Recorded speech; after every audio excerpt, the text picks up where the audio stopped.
Hey everyone, in this video I want to talk about your REST API and why it's probably not a REST API. But before we get into that, we need to talk about what really is a REST API. So you probably have some idea of what a REST API means to you, but let's go down to the kind of the core of what a REST API originally meant back when it was first conceived, and the kind of the least common denominator of what all REST APIs really need to have in common in order to truly be considered a REST API. So let's jump into Visual Studio Code, where I've got some notes. So a pure REST API really has two aspects to it. The first one is that it maps HTTP methods. So the five that we're going to talk about are get, post, put, patch, and delete to your standard CRUD operations, like you'd have in a database. So create, read, update, delete. In most SQL databases, that corresponds to insert, select, update, and delete. And we'll get how those map in just a minute. The second thing that a REST API needs to have in order to truly be a pure REST API is to map HTTP response codes to the results. And the most common ones that we're going to talk about are your 200 series, which means that your 200 series, that means your 200 series that indicates success, your 400 series that indicates a problem with the request, and the 500 series that means there's something wrong with the server. There are also plenty of others. There's a really good, actually the Wikipedia article on HTTP has a good list of the most common ones and a few more beyond what I just mentioned. And there's also a site, I believe it's http.cat, I'll leave it linked in the description below, that has a more humorous take on HTTP status codes and visually shows them with everybody's favorite pictures of cats. It's actually kind of how I remember status codes, because the cats are, it's a humorous take. I definitely recommend checking it out, and maybe it'll help you remember what some of the most common HTTP status codes are. Now, a pure REST API does not have to be JSON, and that's my third point there. A lot of times it is. That's kind of the common way to do things, but the REST convention does not specify that things have to be JSON. You could use XML, XAML, not XAML, YAML, XML, YAML, your own format. It doesn't have to be JSON, but JSON is pretty widely accepted. Every major language has a way to parse and create JSON, so it's really convenient to just use JSON. Now, why isn't your REST API really a REST API? Basically, the short version is that it violates one of those two main conventions. But some of the practical offshoots of that are things like your REST API isn't organized by entity, so it doesn't really feel kind of like an HTTP layer on top of a database. So you might have a URL for all your endpoints, something like /API/v1/ the name of the entity /the ID, and only some of the HTTP methods require an ID, or it makes sense to have an ID for them. This is what you should have for a REST API. But if you have other paths that don't really follow this convention, your REST API might not really be a REST API. The second practical offshoot is that if you don't leverage the standard HTTP methods for CRUD operations, I do see a lot of REST APIs where everything is accessed via a GET or a POST. And that's kind of the way the internet or the web used to work, where you'd have GETs for your HTML pages and then posts when you submitted a form. But all the other HTTP methods really are better suited for all those other CRUD operations, and it makes it easier to specify what particular operation you're talking about, especially when some of them correspond to specific records, so they require that ID parameter in the URL. The third way that your REST API might not be a REST API is if you're not using the HTTP status codes to indicate success and failure. So a lot of REST APIs actually only use the 200 series, or maybe just 200, or 500 to indicate some sort of failure. And that's pretty kind of brute force, kind of the sledgehammer approach. It's very extreme.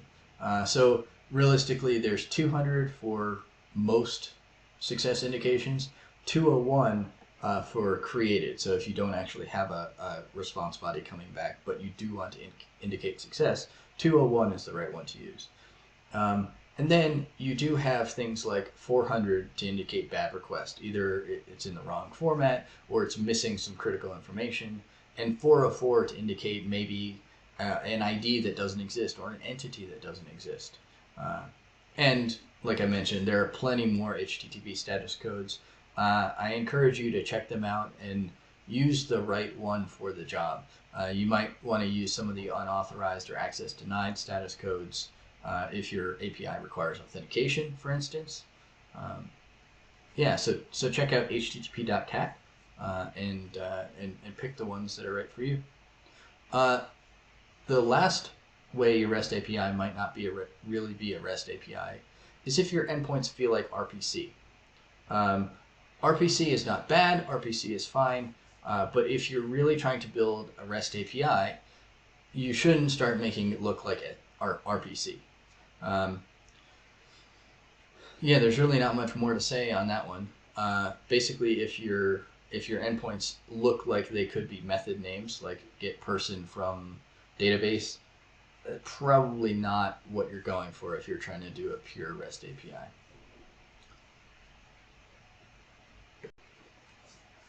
So why does this happen? The main reason that I see that results in a REST API not exactly being a REST API is that it tries to do too much.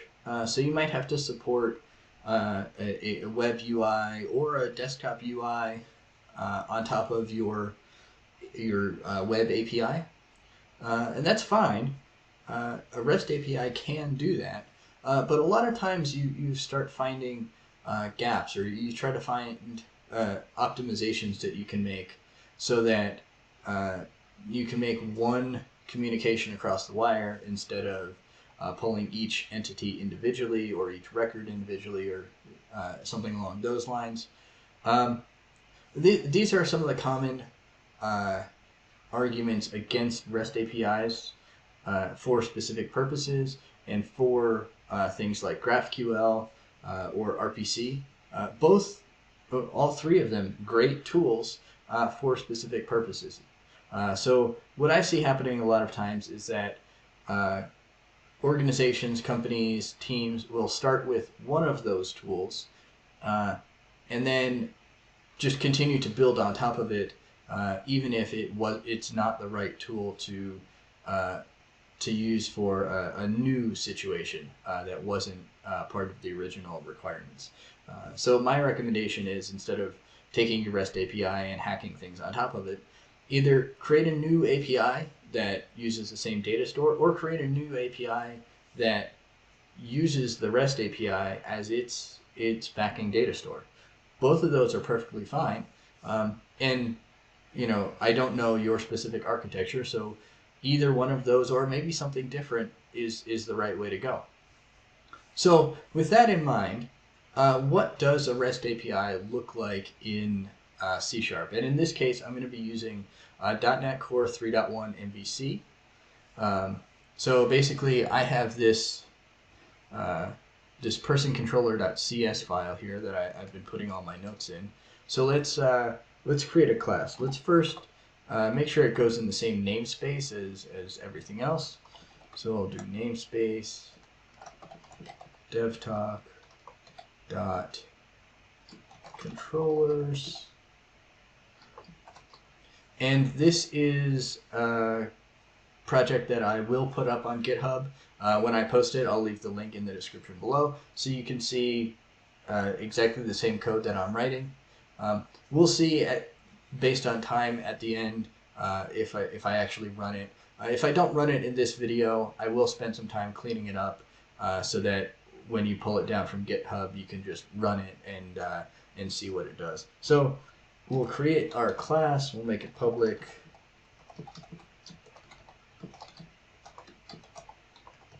If I can type, controller. It inherits from controller.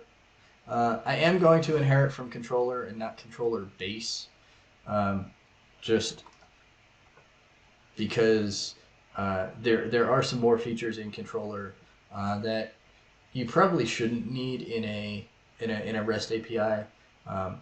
But if we're just building an MVC app, you would inherit from controller.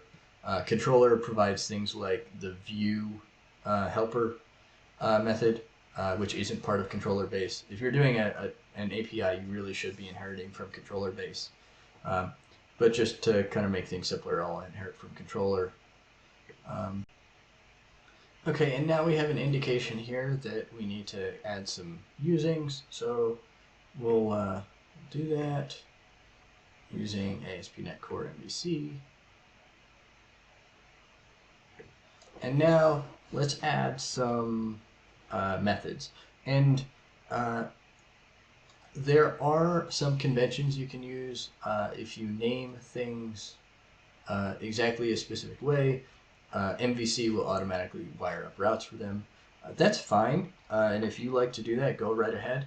I prefer to spell them out explicitly. So first, I'm going to add route. We'll follow the same convention that I did in the notes. We'll say /API /v1/controller. And there are plenty of good resources on how to specify these routes. I won't go into the exact details, but basically what this will do is give us API v1 person as the base route for all of these methods. So to start off with, let's provide a way to list existing person objects. So we'll go public iActionResult get. Actually, I'm going to call this list just to be a little more explicit about what it's actually doing.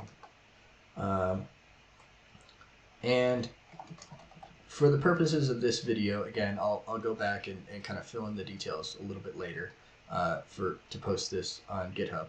But I'm just going to return OK and new list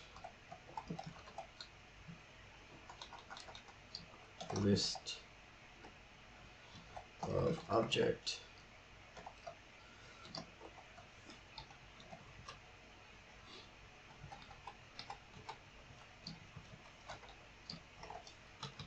It's going to be an empty list of object.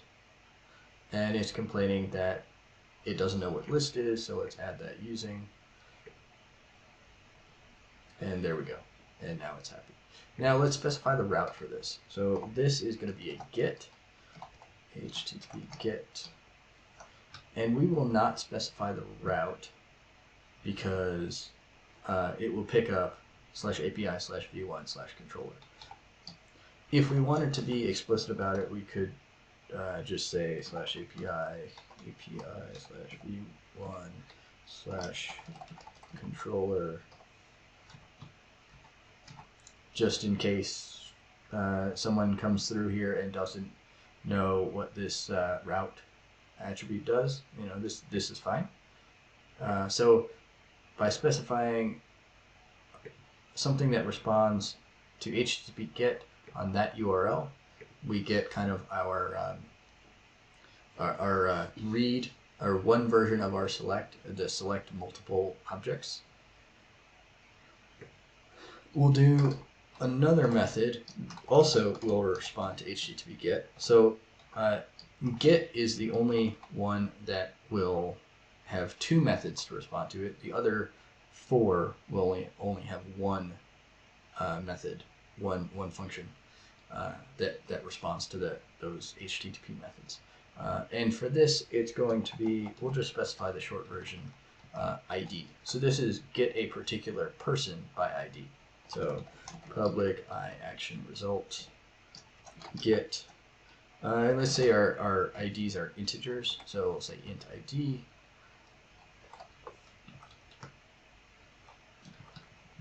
I guess you could call it get action, but I'm intended to call it get.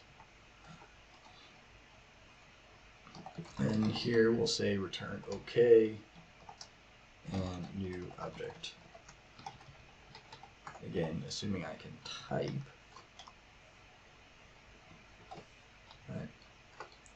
All right.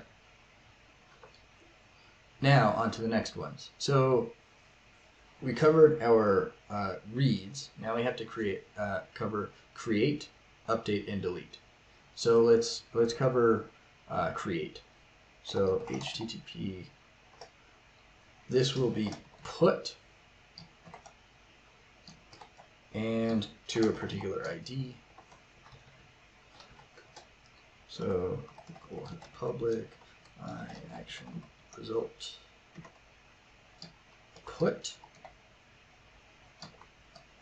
and this will take an ID, which gets pulled from the URL, and a from body annotated parameter of type object, and we'll just say record. Now you probably want to do something a little more sophisticated than just object. You might have a specific person class that you would use. When I flesh all this out, I'll use a specific person class that's fairly simple. This gives you some model validation that's built into MVC, which is nice, and then you can return your HTTP 400 bad request if the model isn't valid. So that's convenient. So return OK. Well, in this case, we might do return created, right? And just give it the 201. And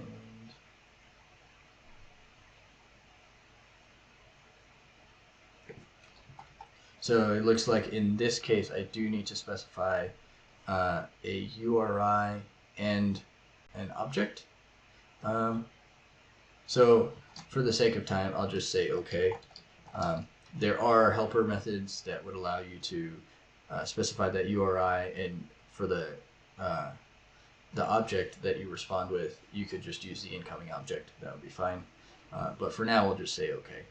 Again, not strictly according to our discussion above, not strictly REST API, but for the sake of time, we'll stick with that.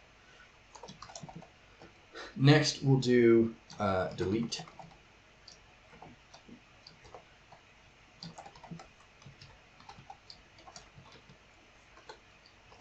Public action result delete int ID. Now it just takes an ID, it doesn't take a request.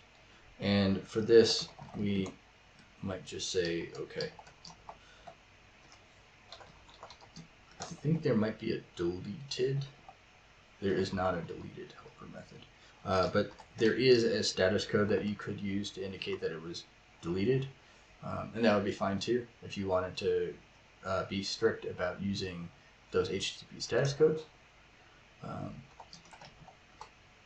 Finally, not quite finally, but next we'll do patch. And patch, again, this is basically just update, a strict update. So we need an ID. We'll do iAction result patch int ID, and then again from body object record. Now in here, we would do something that would update the existing record, and maybe you return a bad request or not found or something like that for a record that doesn't exist.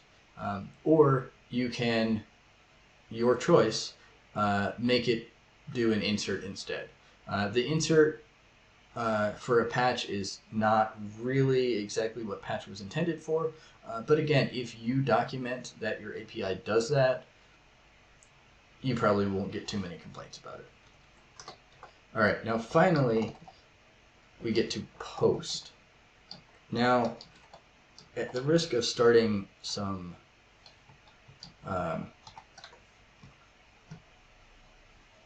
discussions, conversations, I'm not going to take sides in this debate, but post can do different things depending on what you want it to do.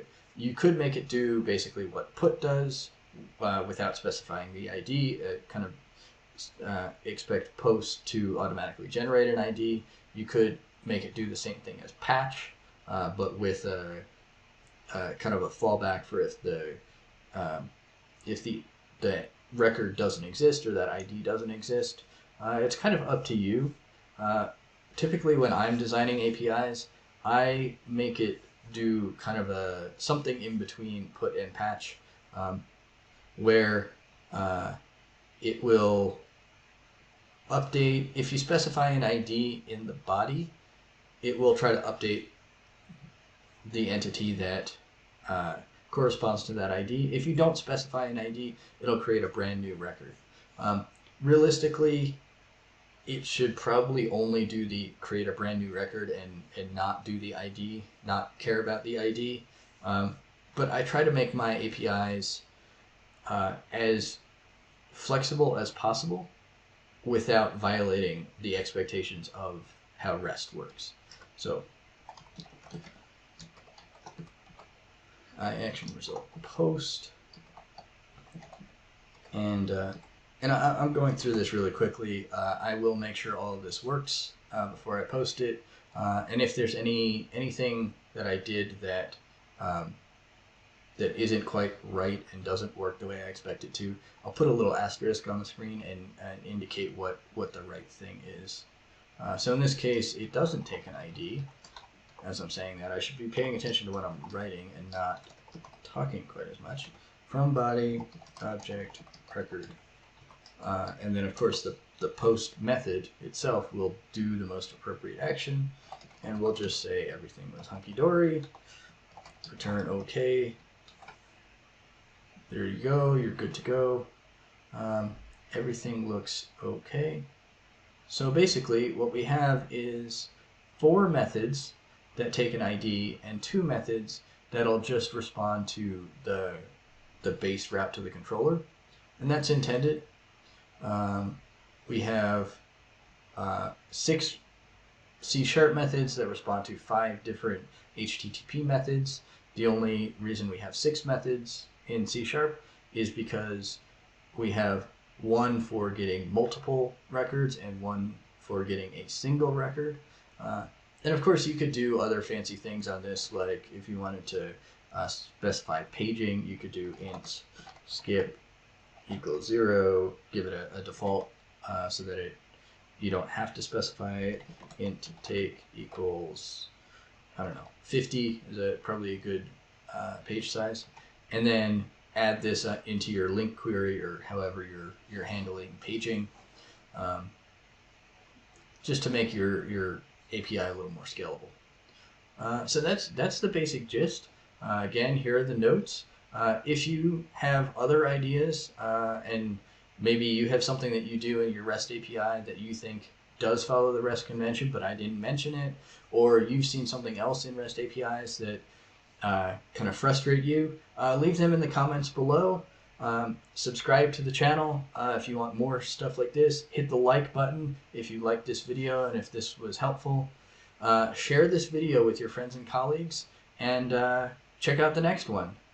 Thanks for watching.